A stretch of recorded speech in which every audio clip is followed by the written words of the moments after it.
লোক। আল্লাহ রাসূল সাল্লাল্লাহু আলাইহি ওয়াসাল্লাম বলেন 5 শ্রেণীর লোকদের জন্য জান্নাত ওদের আগ্রহে বসে আছে, অপেক্ষা করতেছে। 1 নম্বর হচ্ছে তালিল কোরআন, যারা কোরআন তেলাওয়াত করে, যারা কোরআন ওয়ালা। আমাদের দুঃখের বিষয় হলো জান্নাতে যাওয়ার মাধ্যম হচ্ছে কোরআন, অথচ আমরা কোরআন তেলাওয়াত অনেকেই জানি না, অনেকেই কোরআন পড়তে পারি না, কোরআন শিক্ষা করার জন্য আগ্রহ নাই। আমাদের সন্তানদেরকেও কোরআন শিক্ষা দেওয়ার জন্য কোনো আগ্রহ নাই। সম্মানিত মুসলমান ভাইরা, আমাদের কথা হচ্ছে আমরা এত ওদের আগ্রহে জান্নাতে যাওয়ার জন্য অপেক্ষমান, কিন্তু আমরা কোরআন শিখতেছি না, কোরআনের ধারে কাছেও যাই না, কোরআন বুকে লালন করি না। মুসলমান ভাইরা, অথচ কোরআন কিয়ামতের কঠিন ময়দানে আমাদেরকে জান্নাতে নিয়ে যাবে।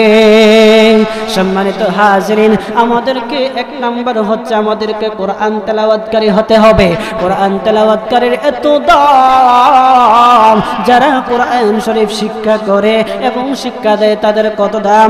আল্লাহর রাসূল সাল্লাল্লাহু আলাইহি ওয়াসাল্লাম বলেন, আন আলী ইবনে তালিব রাদিয়াল্লাহু তাআলা আনহু قال قال رسول الله صلى الله عليه وسلم خيركم من تعلم القرآن وعلمه। মুসলমান ভাইরা,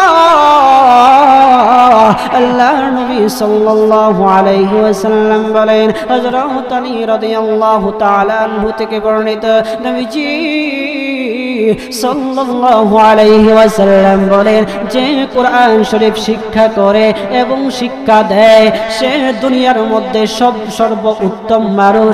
এখন দেখেন আমাদের দুনিয়ার মধ্যে যারা কোরআন শরীফ শিক্ষা করে এবং শিক্ষা দেয়, আমাদের সমাজে তাদের দাম আছে না নাই? মুসলমান বাবাজি, গভীর মনোযোগ। আল্লাহর নবী মুহাম্মদুর রাসূলুল্লাহ সাল্লাল্লাহু আলাইহি ওয়াসাল্লাম বলেন, আল্লাহর কোন বান্দা যদি আল্লাহর কালামুল্লাহ শরীফ থেকে একটা হরফ তেলাওয়াত করে, মহান আল্লাহ তার আমলনামায় 10টা নেকি লিখে দিয়ে দেয়। আল্লাহর নবী আরো বলেন, আমি বলি নাই যে আলিফ লাম মিম এই 3টা অক্ষর একত্রে একটা অক্ষর। আল্লাহর নবী বলেন, আলিফুন হারফুন ওয়া লামুন হারফুন ওয়া মিমুন হারফুন, এই 3টা অক্ষর হচ্ছে আলিফ লাম মিম, হচ্ছে এই 3টা অক্ষর। সুতরাং আল্লাহর কোন বান্দা যদি এই কালামুল্লাহ শরীফ থেকে আলিফ লাম মিম তেলাওয়াত করে, মহান আল্লাহ তার আমলনামায় 30টা নেকি লিখে দিয়ে দেয়। সম্মানিত হাজিরিন, আল্লাহর কোন বান্দা যদি কালামুল্লাহ শরীফ তেলাওয়াত করে, কালামুল্লাহ শরীফ তেলাওয়াত শুরু করে দিয়েছে, তখন ফেরেশতারা তার পাশে বসে বসে তার কোরআন তেলাওয়াত শুনে। মুসলমান ভাইরা, উসাইদ রাদিয়াল্লাহু তাআলা আনহু তেলাওয়াত করতেছিলেন ঘোড়ার পাশে বসে, আর যখন তিনি তেলাওয়াত শুরু করে দিলেন, ঘোড়া লাফালাফি শুরু করে দিয়েছে, ঘোড়া লাফালাফি শুরু করে দিয়েছে, তখন তিনি তেলাওয়াত বন্ধ করে দিলেন। আবারও ঘোড়ার লাফালাফি বন্ধ হয়ে গেছে, আবারও তিনি তেলাওয়াত করলেন, আবারও ঘোড়া লাফালাফি শুরু করে দিয়েছে, আবারও তিনি তেলাওয়াত করলেন, তখন ঘোড়া আবারও তেলাওয়াত শুনে সাথে সাথে ঘোড়া লাফালাফি শুরু করে দিয়েছে। মুসলমান ভাইরা, ও আমার ভাইরা, গভীর মনোযোগ। তখন সাইদ রাদিয়াল্লাহু তাআলা আনহুর সাথে যখন এইরকম কয়েকবার এইরকম হয়ে গেল, ওনার মনের মধ্যে গেল, হায় রে, ঘোড়ার পাশে তো ইয়াহিয়া আমার ছোট ছোট আমার সন্তান ঘুমন্ত অবস্থায় আছে, ঘোড়া যদি এইরকম লাফালাফি করে যে কোনো সময় ঘোড়াটা আমার সন্তানের উপর উঠে যেতে পারে, পদদলিত করতে পারে।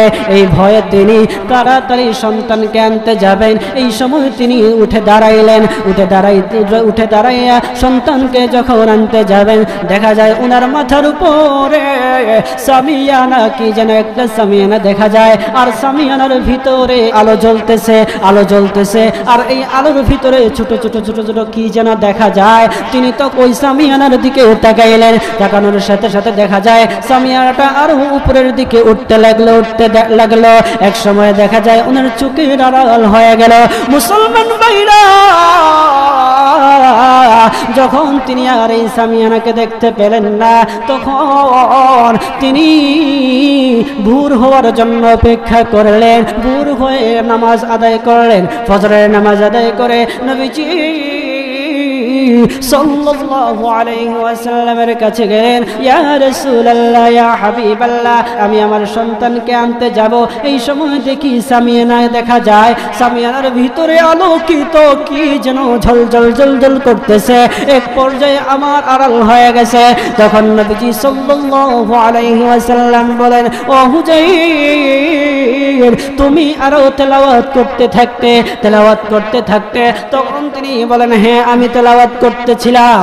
আমি যখন তেলাওয়াত করতে যাই, তখন এই দেখা যায় গোড়া লাফালাফি শুরু করে দেয়। তখন নবীজি সাল্লাল্লাহু আলাইহি ওয়াসাল্লাম বললেন, আরো তুমি তেলাওয়াত করতে থাকতে। নবীজি সাল্লাল্লাহু আলাইহি ওয়াসাল্লামের কথা শুনে তখন তিনি বললেন, আমি আরো তেলাওয়াত করতেছিলাম, কিন্তু আমার সন্তানকে যদি পদপিষ্ট করে দেয়, এই ভয়ে আমি, ইয়া রাসূলুল্লাহ, এই ভয়ে আমি আমার সন্তানকে উঠায় নিয়ে আসবো। এমন সময় আমার এই সামিয়ানাটা দেখতে পেলাম, কিন্তু একটু পরে আর দেখতে পাইলাম না। ইয়া রাসূলুল্লাহ, ইয়া হাবিবাল্লাহ, এইটাকে আল্লাহর নবী বললেন, হুজাইর, ও ইবনে হুজাইর রে, তুমি যে তেলাওয়াত করেছো, তোমার পাশে বসে বসে আল্লাহর তৈরি ফেরেশতারা তেলাওয়াত শুনতেছিল।